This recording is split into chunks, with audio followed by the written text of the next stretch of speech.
Hello and welcome to the Could This Happen in Your Program podcast, where we find collaborative solutions for protecting New York's most vulnerable populations.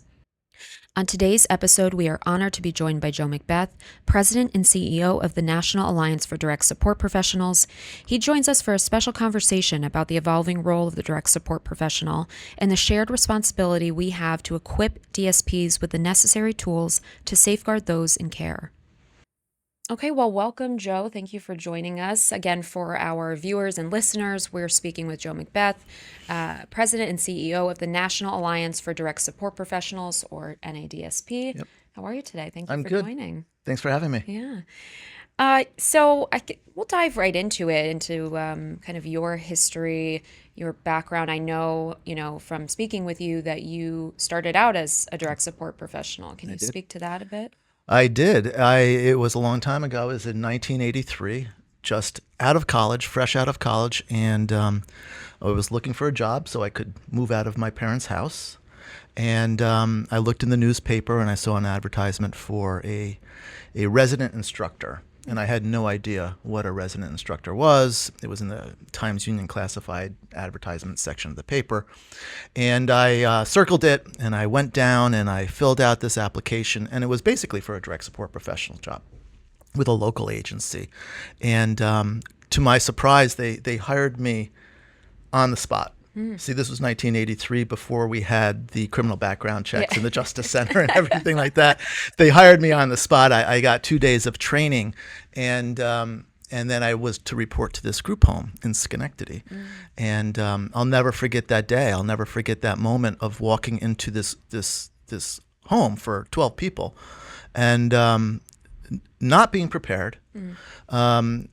Thinking to myself, I'm putting these people at risk and putting myself at risk. And even today, 40-something years later, I think direct support professionals still have that anxiety because nobody's prepared to be a direct support professional on their first day of the job, which is why a lot of direct support professionals leave within the first 3 months of employment because it's not really what they thought it would be.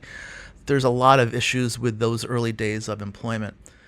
However, for those of us who stick around, we stay, and we stay for a long time. I had no intention of making this my career, and I have no regrets. But I learned a lot as a direct support professional. I was 22 years old. I didn't know how to cook. I didn't know how to manage a household. I didn't know any of the things that were required of me at that time. And boy, did I learn quickly. And then you start to develop relationships with people, and then you're hooked. And the deeper the relationships that you are able to establish, professional relationships, as a direct support professional, the better direct support professional you are. And I did it for, a good 8 or 10 years. And of course, you move around, you get promotions and things like that. But I think in my role today as the president and CEO of the National Alliance for Direct Support Professionals, it sure does give me some credibility that I did the work and I enjoyed the work. But I also was attentive enough to take notes on what needs to change about the work. And you know the demands, too, of a DSP. And the demands are significant. So tell us a little bit about the origins behind NADSP. So NADSP, it's a very interesting creation. We are part of the Kennedy family legacy of disability issues. In 1996, John F. Kennedy Jr. was the chair of President Clinton's Committee for People with Intellectual Disabilities. And each term, that committee is requested to submit a report to the president. And the committee decides on the topic of that report. In 1996, the topic of the report was the direct support workforce crisis. And as we know, a crisis doesn't last 40 years. Sure. A crisis is sudden. A crisis is temporary. A crisis is unexpected. But this paper actually called for the creation of a national alliance to further the education and training of the nation's direct care workforce. First time that was mentioned in a government-sponsored paper. So from that paper, a lot of those early advocates that were part of AAIDD and the University of Minnesota and the City University of New York is where John Kennedy Jr. was affiliated with. They created this little grassroots organization, and then John passed away in '99, and they lost a lot of momentum at that point. Because when a Kennedy sends letters to national organizations for support and funding and partnership, it gets their attention. Yeah, Especially him. But after he passed, we were housed at the University of Minnesota's Institute on Community Integration, where we created the NADSP competency areas, the NADSP's Code of Ethics, which is very close to the Justice Center's Code of Conduct, yep. And a lot of the first iteration of our credentialing program. And then we started to get too big. So the University of Minnesota invited us to leave their comfortable nest. Invited you to leave. Invited us to leave. And they were looking for a part-time executive director, and I was on their board at the time, and they did a national search. Nobody applied for the position, and because it really wasn't established. Yeah. It was an idea, and I was working for NYSACR, which is now the New York Alliance for Inclusion and Innovation, and my executive director, Ann Hardiman, allowed me to work part-time at NYSACR and take a part-time position at NADSP. That was in 2011, and here we are almost 15 years later, and we have 13 full-time employees at the NADSP. Excellent. Yeah. Amazing.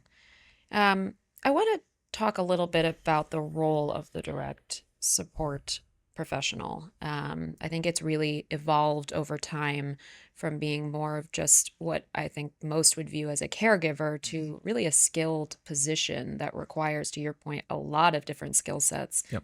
You talk about the demands, what the job looks like today.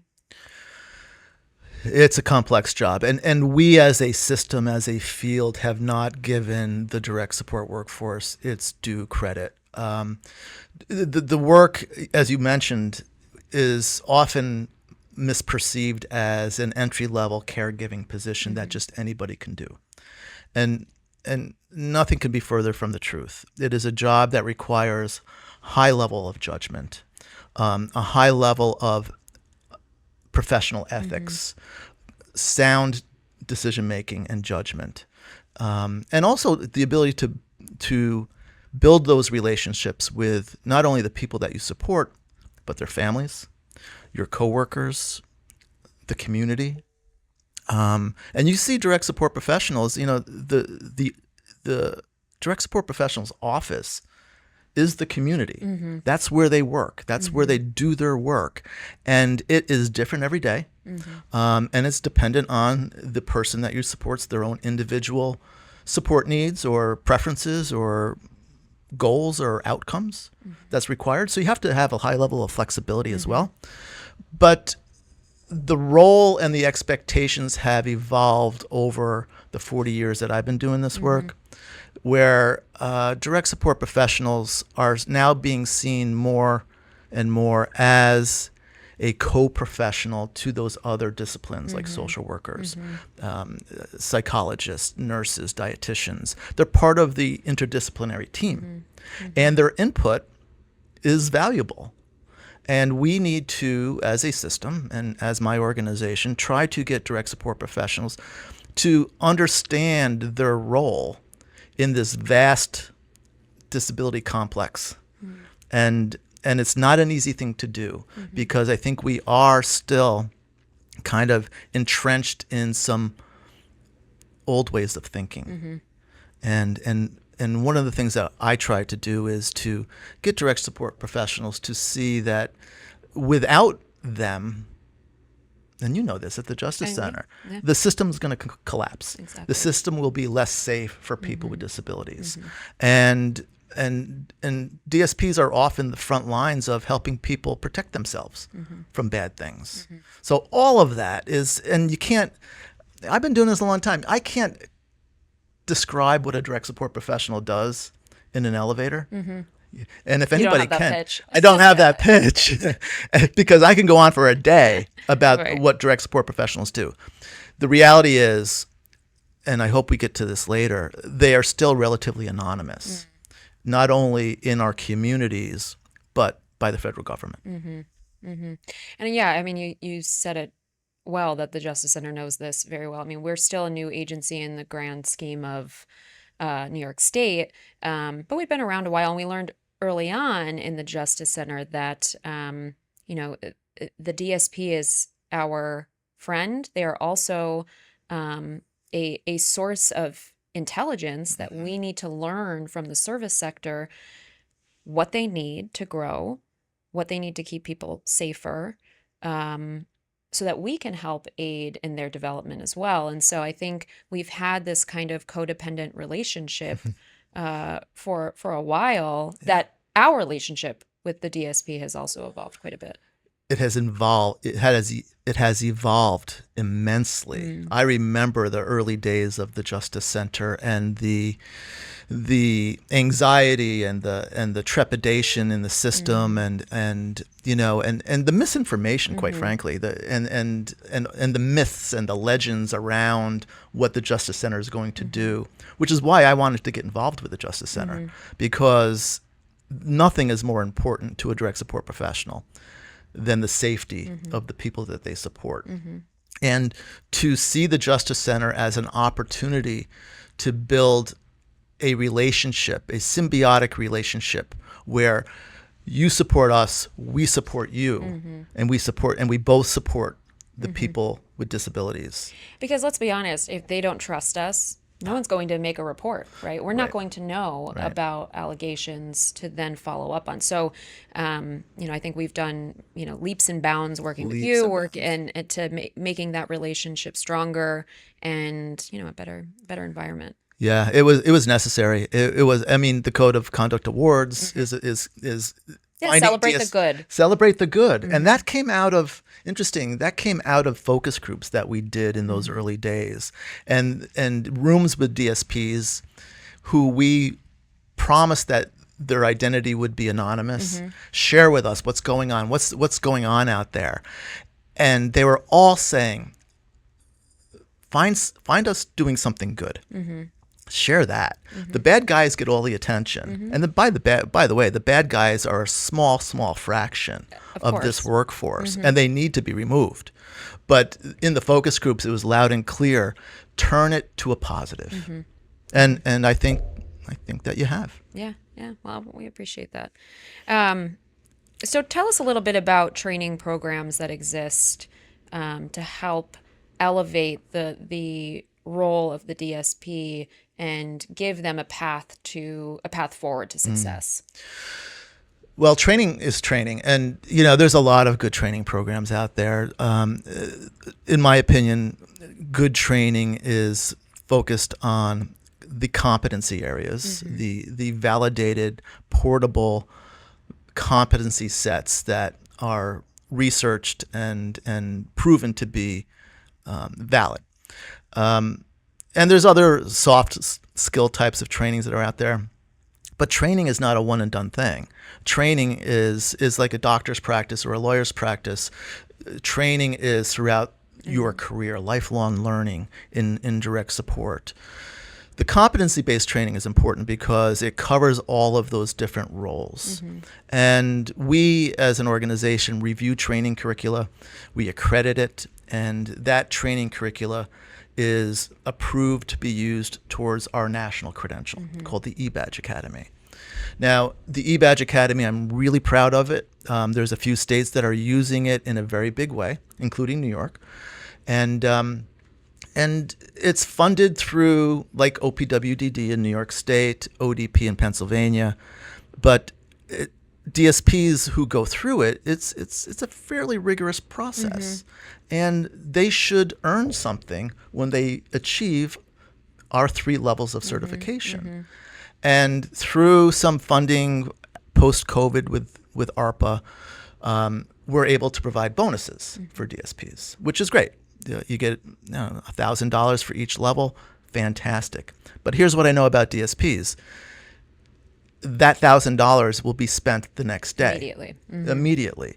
What we're trying to do is trying to get state government to buy into a a preferred provider status when an organization certifies a certain percentage of their direct support professionals, they get a higher rate from the state and Medicaid. And they would pass some of that money through to their DSPs who earn certification, not as a bonus, but in their hourly wages. And that money is forever. That money doesn't go away. Right. And it's also an incentive that, if I receive these 3 levels of certification, I can make $1, $2, $3 more an hour. But government has to have the will and the funding to do that. And I understand that's a heavy lift, but we've been talking about the direct support workforce crisis for 40 years. I think it's time to try something different. I think it's time to invest in this workforce and stop talking about how important they are and how valuable they are.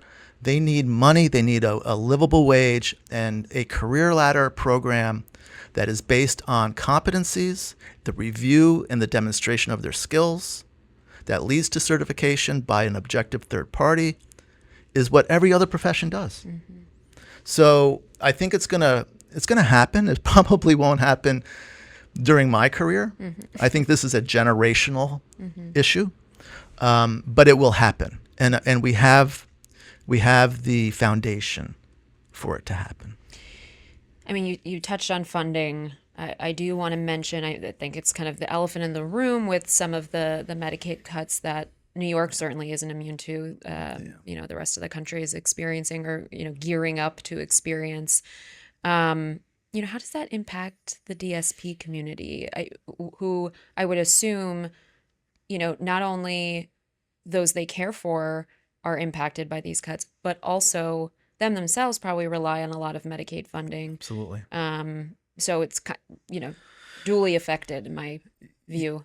Duly affected and dual tragedies, in my opinion. I mean, Medicaid cuts of this magnitude, you're talking almost $1 trillion in Medicaid cuts. No matter how it's couched, it's going to hurt people. It will certainly affect waiting lists for people with disabilities families who are looking for services like respite and child care for disabled kids. But also the burden of going in and redetermining your eligibility for Medicaid every 6 months, which is just kind of a scheme to get people off of the Medicaid rolls. The goal is to weed out fraud and abuse, but really, when it comes down to it, it's weeding out the people who maybe don't have access to the ability to make those decisions. Cerebral palsy is not going to go away. Right. Intellectual disabilities aren't going to go away. Right. You're going to have that's a lifelong disability. So that should be waived. But DSPs will be affected. There may not be, opportunities to find positions that accommodate your shift that you're accustomed to working. Transportation is always an issue for DSPs. But yeah, I think there's a lot of direct support professionals who rely on SNAP benefits. Child health care programs for their own children is dependent on Medicaid. And they're going to be squeezed. And when something like this happens in a system, and I know it's more than just IDD, it's aging, it's mental health, it's substance abuse disorders, the lowest wage earners get hurt the most. And we've seen that cycle time and time again. And I just think that it will be a tragedy to watch this unfold. And DSPs will absolutely be affected. Well, moving on to a more positive topic, this week is DSP Recognition Week, and what would you say to the DSPs out there that might be listening to this? Any vote of positivity for their work or advice coming from a former DSP? Well, the first thing I would say is thank you, and your work does not go unnoticed, and what you do every day, most people in our society cannot do. The work that you do is challenging but rewarding at the same time, And I think there's a lot of people out here that are really fighting hard for your professional recognition, for raising your wages so that you don't have to work 2 and 3 jobs or rely on a lot of overtime. And I can't thank you enough. I occasionally I will help a friend or two who has disabilities, and I can tell you, my 63-year-old body isn't what it used to be when you're doing a lot of physical work and helping people transfer out of wheelchairs and whatnot. So the job also takes its toll on your physical body.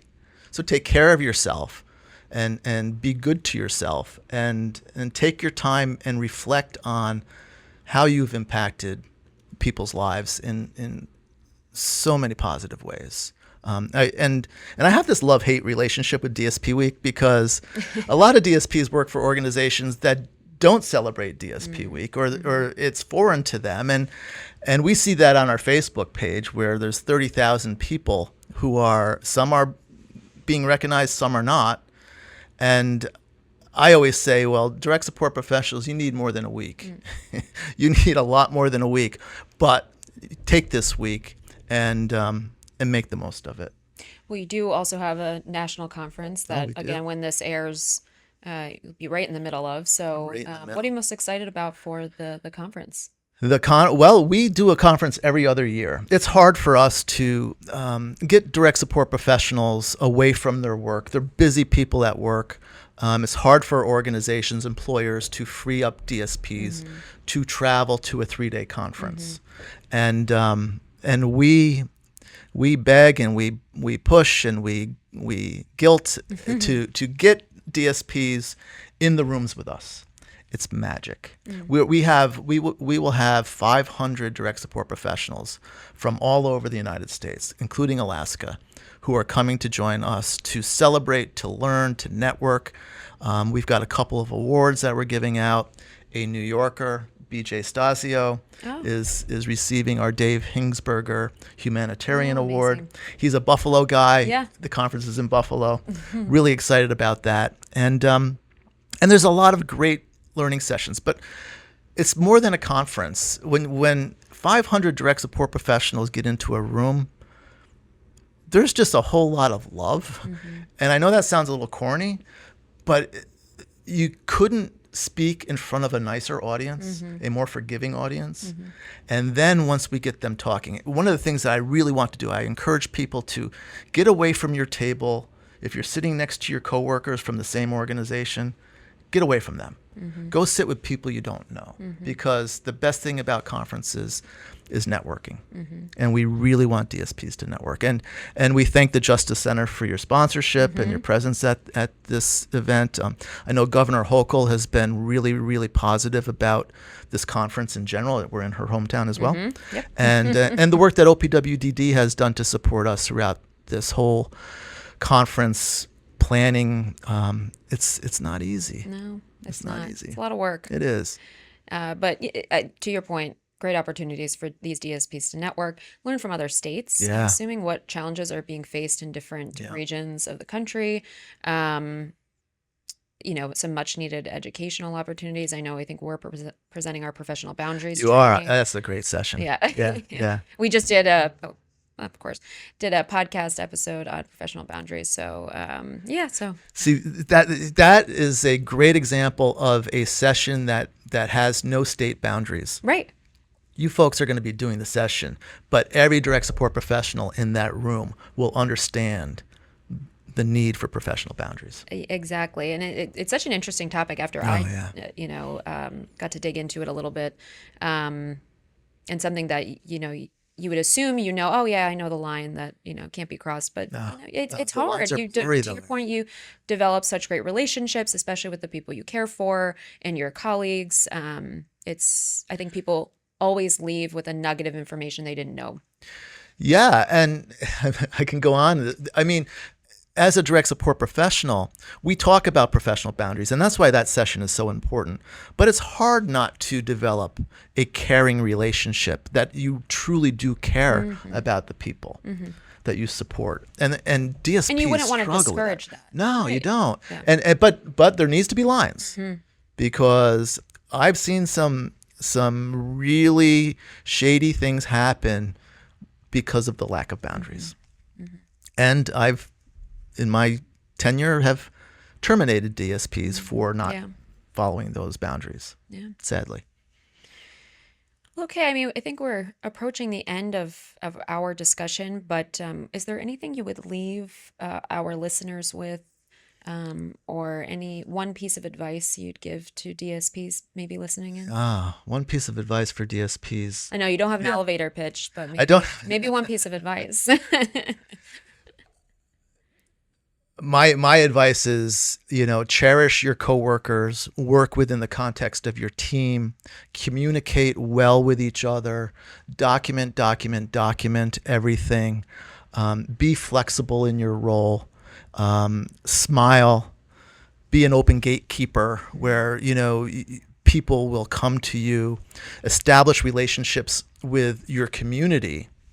For those DSPs who are helping people find employment, DSPs are usually the best go-getters to help people connect with potential employment. And that's what we talk about, open gatekeeping. And just be open. I think, DSPs, we need to give them opportunity to really do their jobs. And I know that there is always issues around following protocol and procedures, and all of that's really important. But a job of a direct support professional can literally change the course of a person's life. And do it, never go rogue, but do it always within the context of your team. I think that's the most important thing I can tell people. That's great. I think great advice, and great advice all throughout. So thank you so much. You've been a great guest. Once again, we've been speaking with Joe Macbeth, President and CEO of the National Alliance for Direct Support Professionals. Their recognition week, we are right in the middle of it as this airs, as well as their annual conference or biannual conference. So yeah, we wish you best of luck with that. Thanks, Aaron. Thank you. It was great having you.